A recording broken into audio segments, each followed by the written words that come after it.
Hello and welcome to our event, Editing, to cut a long story short. My name is McGuire and I'm a student here at LSAD. Today's workshop will be about slow motion. Slow motion is a device used by filmmakers over the years to bring us incredible action sequences or powerful cinematic moments. Now, I can probably speak as a young filmmaker and student that whenever I've tried to implement or incorporate slow motion into my projects, whether they be documentaries, short films, or just general edits, I've never got it quite right. So that's why I'm delighted to introduce Simon McGuire, a lecturer here at LSAD, and somebody who has many years' experience in the industry. There's no better person to head our workshop. Simon will be showing us the proper way to implement slow motion into our projects and the proper processes really when you're going about it. But I won't keep you anymore. Thank you very much for listening to me drone on for the last minute or so. And without further ado, welcome Simon. Thanks Luke, and welcome everybody to Editing, to cut a long story short. And today I'm going to be talking about the slow motion process.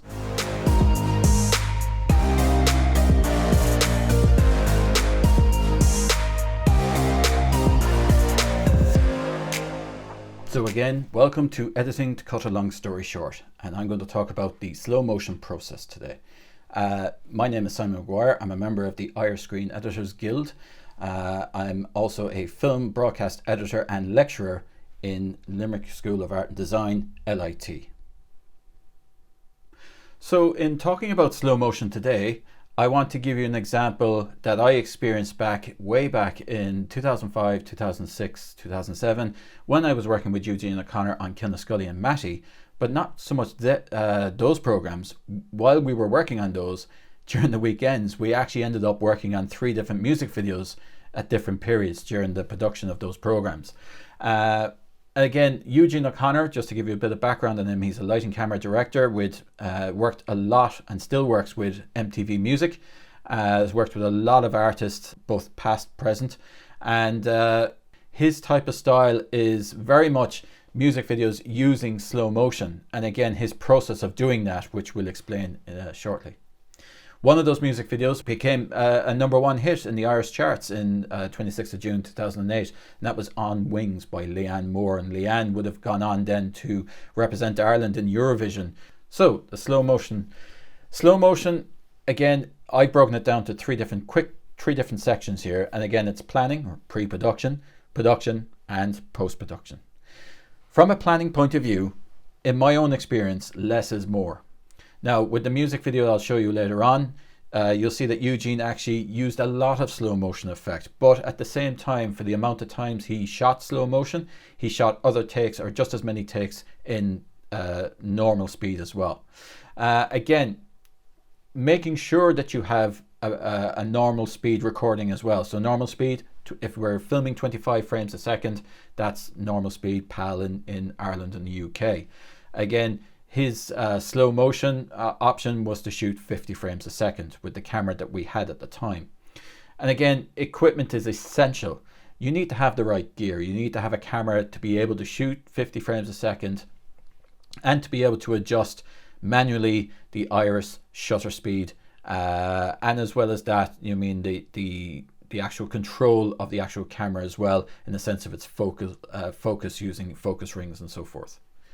Production wise, again, inform the talent and the crew of the slow motion in advance, because there's a lot of work in it. If you are doing a music video and you want to do a slow motion effect, then the thing is that the artist needs to be able to mime, and not mime at regular speed, but twice the speed. And again, I'll demonstrate that shortly. Practice the equipment in advance. Test out the equipment. Don't be trying to do it on set or learning it on set. You need to be very confident coming in. These artists have enough to be doing to be able to act and mime during their music video, and that's essentially what they're doing, is they're acting in front of the camera for a particular track that they normally sing to. So there's a lot going on there as a director. So as you know, if you're filming, you need to be able to be confident in setting all that up and that the artist is not put off by you trying to figure out, well, how am I going to do this on set? So do practice with the equipment in advance. Don't learn on set.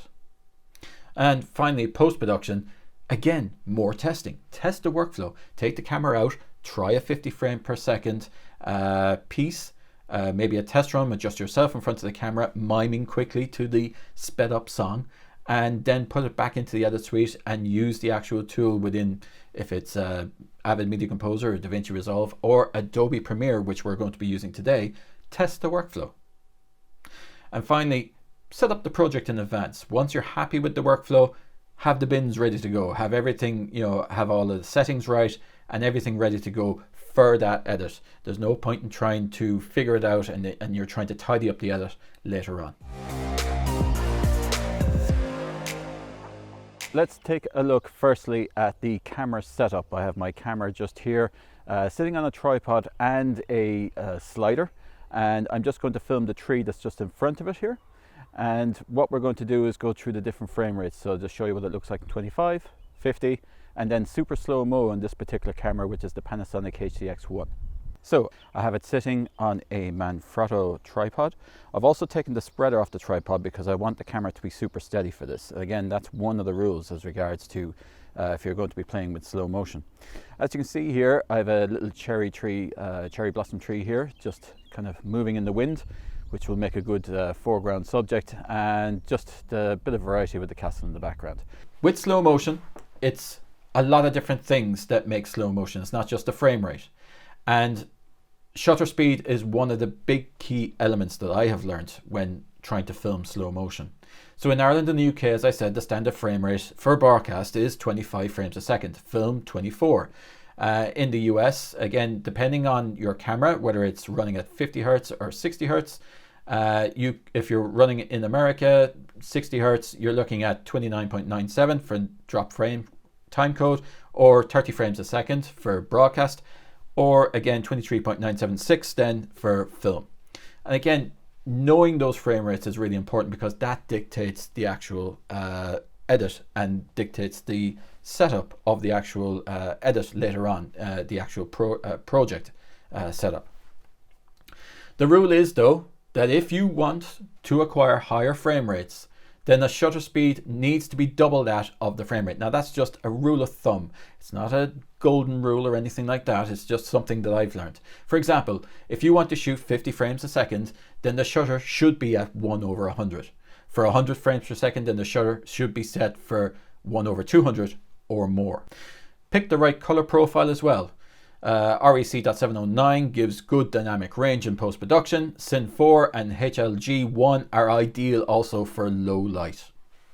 And speaking of light, if filming in a dark environment, then there will be issues for your slow motion capture.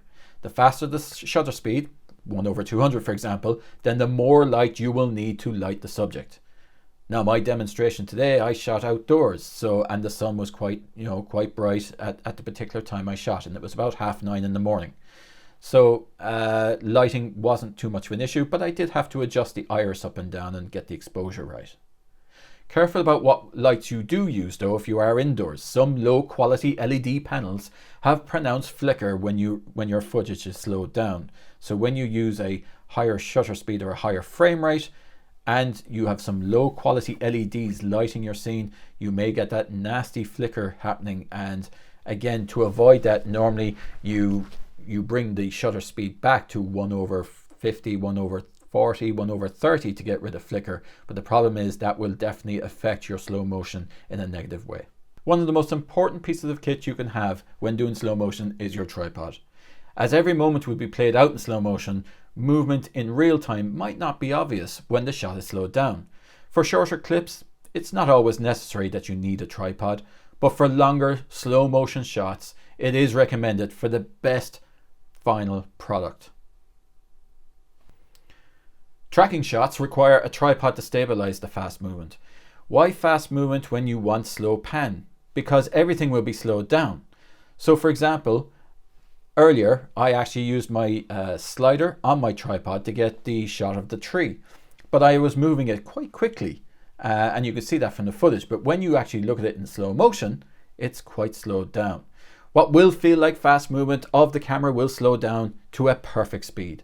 This is something you might want to practice and check in advance of production. Checking the workflow in the edit would also be recommended if using camera equipment that you're not familiar with or trying this process for the first time.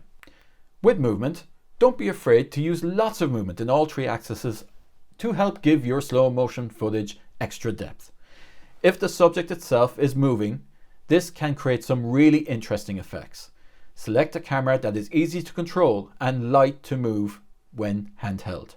Use the movement to your advantage. Remember, camera movements will be slowed down.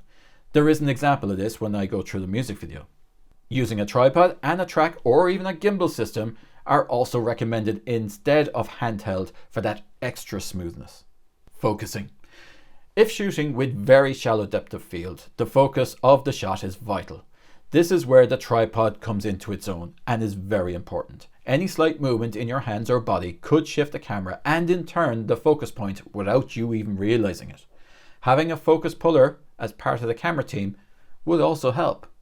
The audio. Depending on the type of camera, the audio might be automatically mute at the slow motion speed. For example, my camera this morning shooting in the super slow-mo mode at 100 frames per second at 50 Hertz doesn't record audio at all. So it might be a good idea to have a separate maybe zoom recorder just to get the natural sound. And again, recording while track in every location is vital for this type of setup. For music videos, the common process is to have audio playback. For slow motion though, in music videos, the music playback is often twice the speed and the musicians are asked to mime to that speed.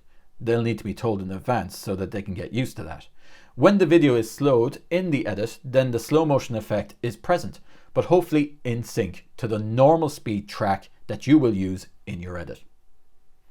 Audio files, normal and double speed, do need to be prepared in advance, and I would advise you doing that in a proper studio. Frame rate transitions. Avoid sudden frame rate transitions, going from 25 to 50 to 25 or 25 to 100 and back to 25 is not really recommended. It's very distracting for an audience. A gradual ramp in transitions is easier on the eyes and your images will have a more polished and professional look, and we'll take a look at that now. So as a professional editor, I work in numerous different NLE software or non-linear editing software. Primarily, I'm an avid media composer editor, but I've also worked with Adobe Premiere since the mid-90s when it first came out. And in more recent times, in the last couple of years, maybe four years now, I've been working with DaVinci Resolve. But today, for this purpose of this demonstration, I'm going to use Adobe Premiere. So let's take a look at speed ramping some slow motion footage here. And I have a piece of footage here that I took from the web. And we just double click this in and let's have a look. And this particular piece is 23.976 frames per second progressive. So let's have a play here. There's no audio on this track, so it's okay. So if we just go back frame by frame, that seems to be quite nice. Okay, let's play again. Yeah, it seems to be nice and smooth. There's good quality image. So let's right click on this here and we'll add a new sequence from clip. It's always the best way to get the right settings for the particular piece of footage. Let's zoom in a bit here and let's have a look. Yeah, that's lovely. So if I just wanted to slow-mo this just as is without actually, messing about with it. And again, we are 23.976 and that's what the actual clip is. What we need to do is go into the actual clip speed duration. Again, Control R on your keyboard will bring this up, or you can actually also go into clip and speed options, speed duration. So Apple R or Control R. Okay, so here we are. So what we're going to do is we want to slow this down. So let's pick 50%. It's going to tell me now the duration is going to be 7.2 seconds, and let's press OK. And if we zoom out here, we can see it's significantly longer. If we press play, have a look. So it is slowed down, however it's a little bit clunky. Doesn't seem to be a lot of smoothness in there. I mean, there is a little bit of clunkiness in there. Yeah, it's a little bit clunky. So what we need to do is we need to make this a little bit more smoother, because what's happened is when you slow a clip down as is, it basically rewrites the previous frame and duplicates it. So you get this slight clunkiness in the actual frame rate and the smoothness. So we can work on this. If we go into Apple R Controller again, and again, you'll notice there's a time interpolation option here, and at default it's set to frame sampling, and there's frame blending and optical flow, and the optical flow is the one we want. So let's give that a click and OK. And depending on the speed, you may have to render this. If you get a red render line, you'll have to render it, but let's have a look at it now. And it looks a lot more smoother. Oh, that's lovely. So if I just control frame by frame here, we can actually see the individual little spray of water here is what I'm looking at for quality. And again, that's what I look for. If I'm editing with slow motion, I look for quality of detail, because the problem is when a clip is slowed down, then the finer details become more noticeable by the audience. And again, quite adamant, that seems to look very, very nice, just moving very slowly and forward. That looks really, really smooth, really, really nice. But what if we want to put in a ramp where it starts off normal, then goes slow-mo, and then back to normal again, which is our speed ramp, which we talked about earlier. So I'm going to lay that tracking down again. Let's go back up, just move up the timeline a bit here, somewhere about here. And we'll grab that clip again. I'm just going to drag and drop. There's our clip. So this time I'm just going to click on the clip and go into the effect controls, and we're looking for time remapping. Now this isn't something new with the latest version, and this is the latest version of Premiere Pro. Just to let you know, we are using build version 15.1.0, version 15, and it's Premiere Pro 2021. So again, we want to ramp this up. So again, we're going to use the speed mapping, and I'm just going to bring this down just so I can play with it, and we're going to add some keyframes. So let's add a keyframe just as he takes off there. So we'll add a keyframe in here, and you'll notice it's split. So what we can do is we can grab one side of the right hand side of the keyframe and just bring it out a small bit like that, and we'll move along, and maybe just to this point here we'll add another keyframe, and I'm going to again drag the right hand side, try and create the same distance between both here. And in the middle then, we're going to grab this line, which is the velocity line. It's at the moment it's set at 100%, but what we're going to do is bring it down to 20. So left click, drag and drop till we get right down to 20. There we go, 20. And you notice then that it actually spreads it out, but we can see this ramping down to ramping back up. So again, the keyframes would have been 23.976 here. Then it ramps down to 20% speed, and then ramps back up to that to 23.976 again. So let's have a look at the result of that. Ooh, so it is slowed down. There is a bit of a ramp there, but we're getting a lot of this stuttering effect. And again, this is because the Premiere is writing those files. It's taking the previous frame, duplicating it and writing it in, rather than creating its own new file. So again, what we do is we do the same process again like we did in the previous one where we made this lovely and smooth. We'll right click on the piece, and again we'll go to time interpolation and optical flow. Now you see this time I do have to render it, and this is because I have this ramping thing going on here. So I'm just going to mark a just mark the actual clip in and out there, just so it just renders this section here, and press return.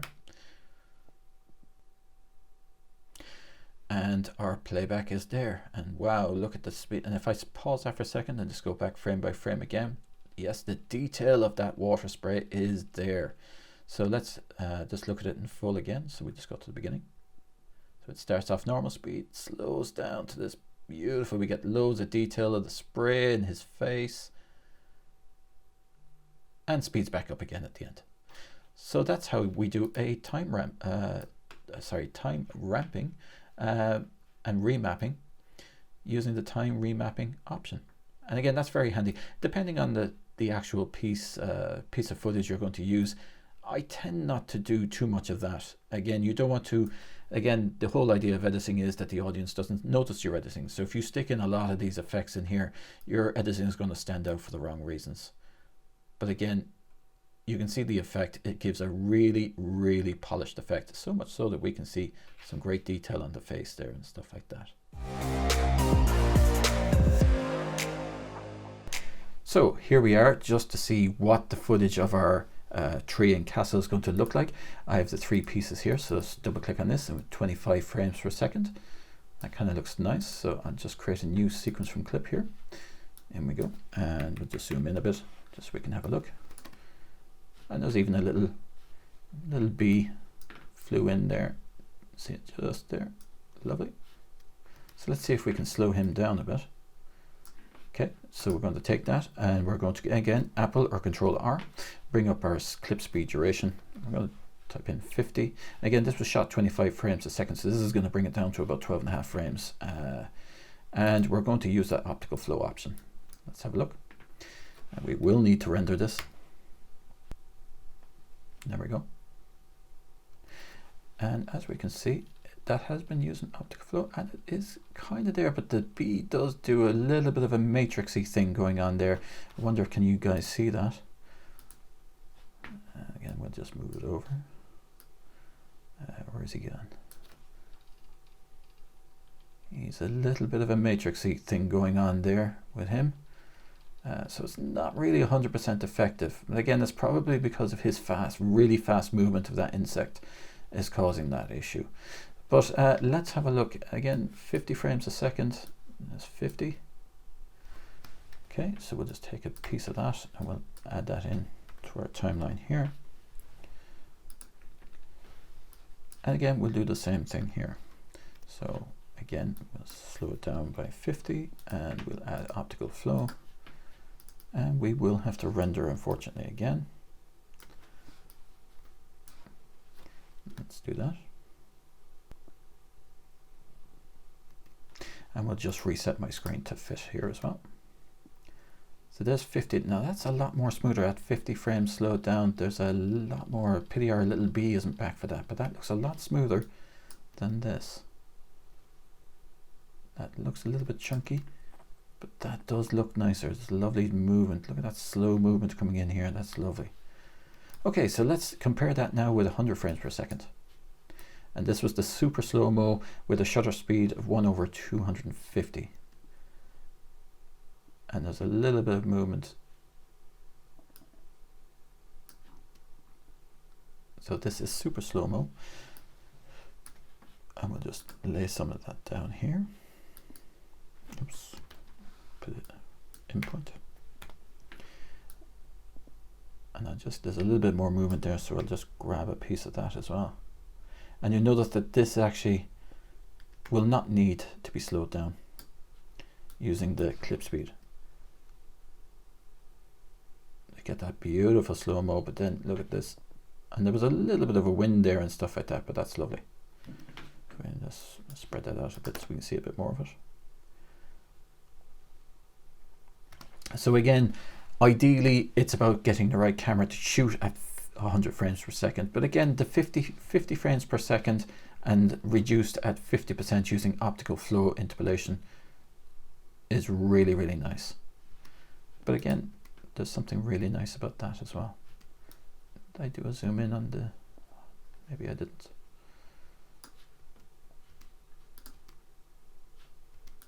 But you can create a really lovely effect. Again, remember, watch the focus, watch the iris, watch the shutter speed. Again, at 50 frames per second, I was 1/100 on the shutter. At 100 frames per second, 1/250 was the option I had on my camera. And again, that's at 50 Hertz. The camera can also be set at 60 Hertz. So I can get a nearly up to 120 frames per second with a shutter speed of 250 to 300. But again, the idea is to find the right speed for yourselves. So here we are in Adobe Premiere CC 2021 version 15, and I've just created a quick I suppose project for this Y video. And just to note, all of this footage was actually shot on mini DV, so I had to actually capture this stuff back into this machine, and the footage was shot in 2005, so there was a little bit of a trickiness working with tape again, trying to get it into a system, but it went in. And this music video was part of Autism Ireland. So there was it was a charity song and charity music video. So there was a lot of effort made on everybody who worked on it. And I think there was a crew of about 10 people, including myself, working on camera with Eugene O'Connor and editing it as well myself. So, you know, we all gave up our time for free on this one because it was a charity song. So just to note that when the artist came to us, you know, with the actual track in normal speed, and I'll just play that here. So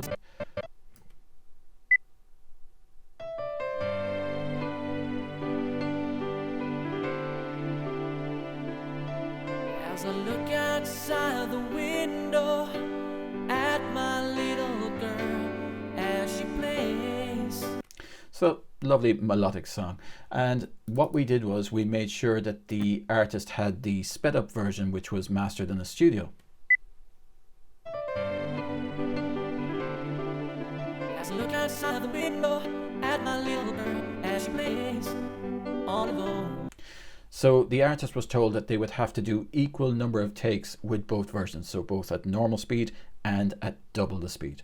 Again, from a camera point of view, we were shooting at 25 frames a second for the normal recordings, and then 50 frames a second for the sped up versions. So then when we bring it into the edit, all we have to do is reduce the actual 50 frames a second by half in 50%, and it should sync up naturally. We did have an issue with the pips. I think initially the pips weren't actually sped up in the fast version, and then I had a little bit of a syncing problem, but I'll show you how I got around that.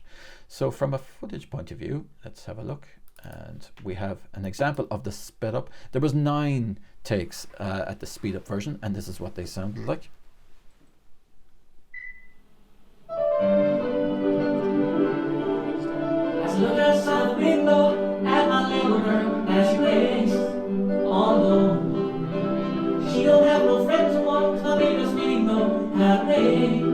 It's hard to take. She says things to people not knowing what they need.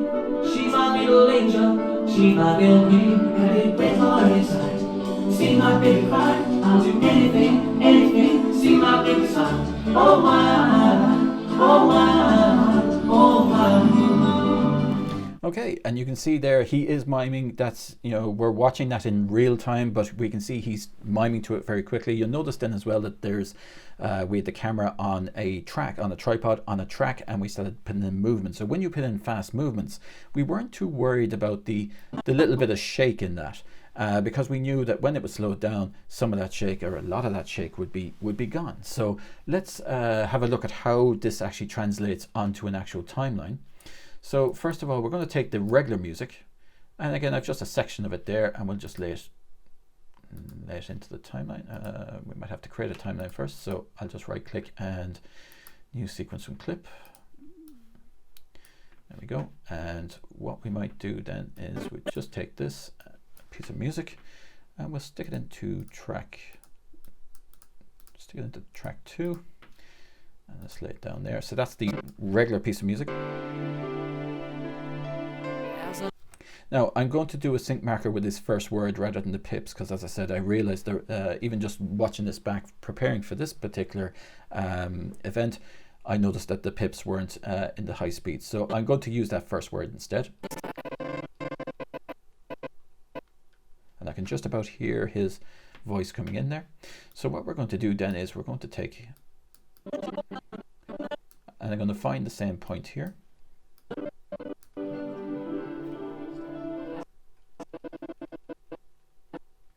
There's the first word there, and I'm just going to, again, this is just a cheeky way of doing it.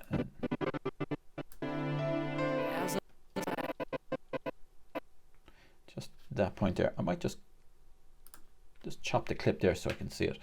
So let's do what we did earlier with the time, with changing the actual timing of the track. So Apple R, Control R, brings up our speed, and we're going to change this to 50%, and we're going to change the time interpolation to optical flow.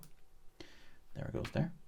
And what we're going to do now is just line up that with the join here, and then we can extend it. And let's have a look back at what that looks like, and hopefully this should be in sync. Now with the music, we might need to just mute the actual sound from this one. So we'll try that again.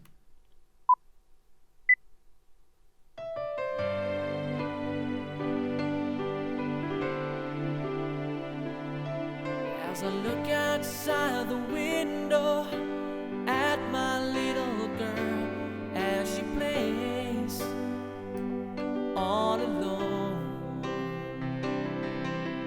She don't have no friends no more, 'cause my baby doesn't really know how to play. So we get this beautiful slow motion of the actual artist, but is in sync. And this is fantastic because, again, if we look at, we forward on to the movement of the track. So all that jerkiness in the sped up version, when you slow it down and using optical flow, I'll just turn the music down for a second. When using optical flow, the camera movements aren't as pronounced, but you get this lovely movement. Now, just to note, we were very careful in the focus of this. And again, we were dealing with mini DV tape, so that it is nearly standard def here. And you can see the graininess in it, but the graininess kind of works for this music video. The other thing that we noted as well is for this particular music video, we were going to go monochrome on everything. And the reason for that was because it's representing Autism Ireland, we wanted to just pare back all the colors just to simple monochrome, black, white, grays and stuff like that. And that's a kind of a nod to anybody with autism. And it's also kind of, you know, you're trying to create a lovely feel. And we knew that a lot of people with autism would be looking at this, so we didn't want to overwhelm them, I suppose, with, you know, high colors and stuff like that. So that's initially you'd have to do that for every single take, you know, to get that done. So if we look at a project assembly here, I've done this particular project assembly. Let's turn these on here. Is all synced up with the regular version, and you can see all the different tracks. So if I just play here,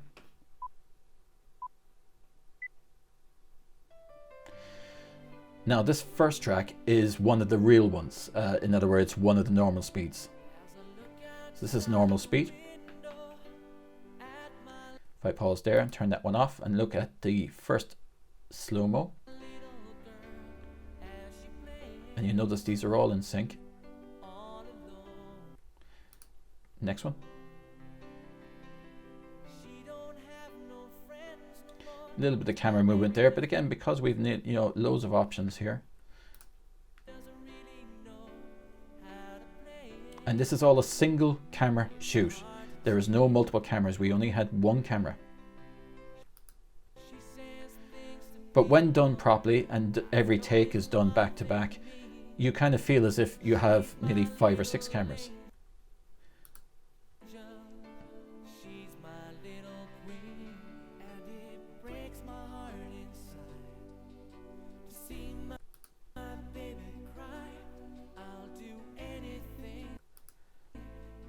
You can see all these different options that I had as an editor because of the effort myself and Eugene made of actually getting different angles, different shots. And again, as I say, if I put on the top one again, this is normal speed. That's all normal speed there on that particular one.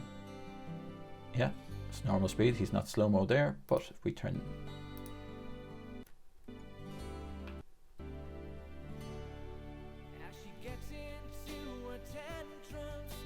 and you get this lovely effect. So again, you notice a little bit of flicker there, but again, when you actually add in maybe a little bit of a mask for filmic look,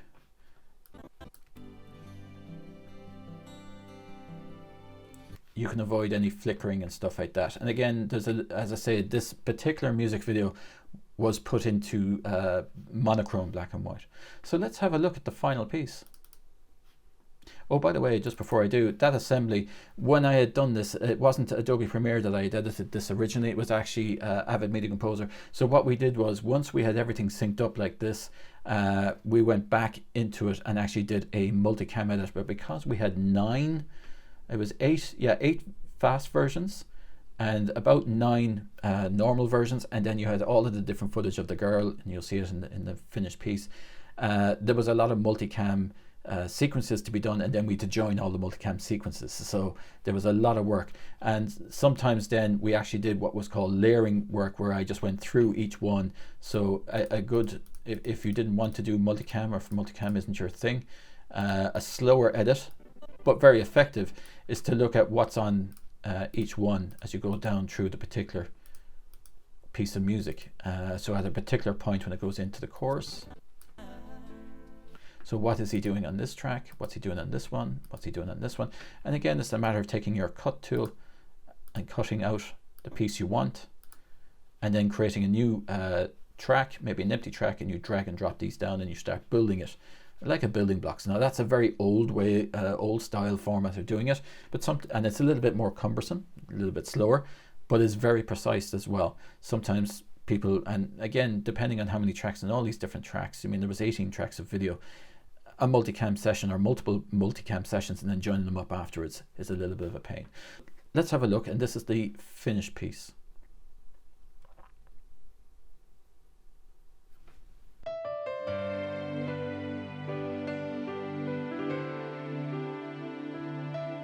As I look outside the window at my little girl as she plays all alone. She don't have no friends no more, 'cause my baby doesn't really know how to play. It's hard to take. She says things to people, not knowing what they mean. She's my little angel, she's my little queen, and it breaks my heart inside to see my baby cry. I'll do anything, anything to see my baby smile. Oh, why? Oh, why? Oh, why?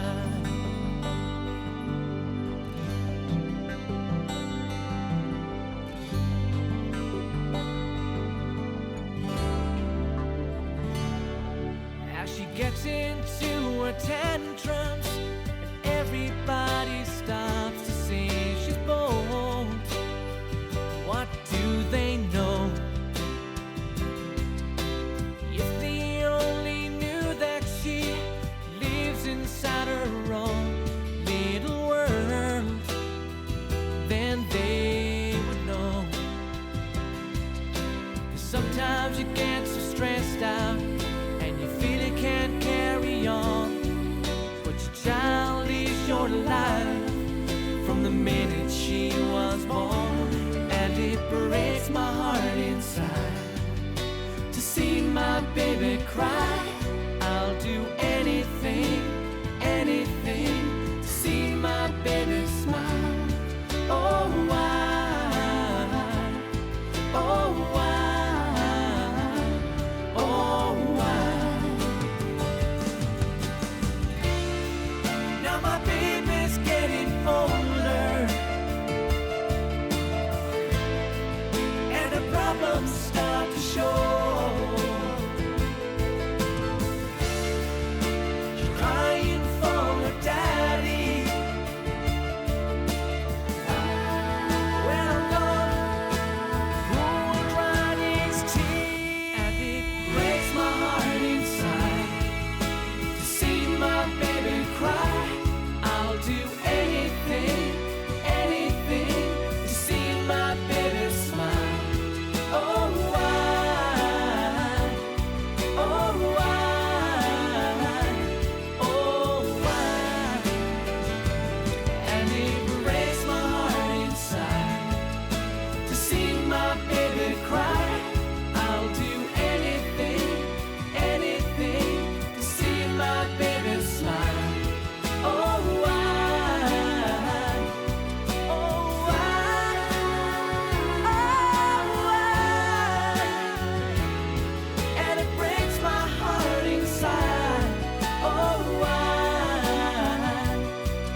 a nice piece to end with the girl at the end, and then a lovely fade to black. So again, 2005, single camera shoot, about 18-19 takes of the song, and then multiple locations with the little girl, both in the People's Park, around the city. I think Castle Connell is where she's sitting on those stones just in the middle of the Shannon. So there was, and walking over the Black Bridge there in Castle Connell as well. So there were loads of lovely locations for when that was actually done. Finally, I'd just like to say a couple of things. If you're trying to get into the industry, you need to create a brand for yourself, and you need to create some promotion for yourself. A good way of doing that, first of all, is to create a website or simple blog page. And again, you can find mine at www.simonmcguire.net. I'm also available on Twitter at VTEditor. LinkedIn, again, just search for VTEditor or Simon McGuire. It should pop up there somewhere. And finally, if you need to check up on what I'm working on next or any news in the industry for the Midwest, check out simonmcguire.net or follow me on VTEditor on Twitter.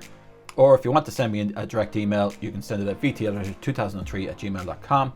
Or anything to do with the courses that I'm currently lecturing on, which is the Creative Broadcast and Film Production course, as well as the Music Technology and Production course in the Limerick School of Art and Design, simon.mcguire@lit.ie. And so that's it. That's my take on the slow-mo process using Adobe Premiere and editing with music video, or even, setting up my own camera to 100 frames per second. I hope some of this has been somewhat helpful and at least inspire you to try it yourselves.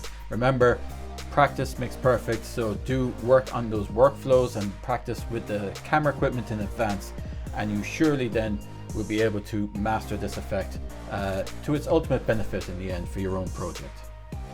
So thanks for watching, and we'll catch you again. That was a fantastic workshop, Simon. Thank you very much. I'd also like to give a special thanks to Patrick and Marta for bringing this event together. And a special thanks to Jerry, our lecturer for event management, who kind of showed us the ropes how to run one of these things. And I would like to thank yourselves, the audience, our marketing department, for helping us share this and get as many people in here as we could on such short notice. So I want to thank everybody, and I hope you guys stay safe, and first of all, I hope you enjoyed this workshop, and I hope, more importantly, that you learned something from it. So without further ado, before I say thank you too much, I'm going to let you all guys off, and I'm going to do one last thank you for everybody. I'll see you later. Goodbye.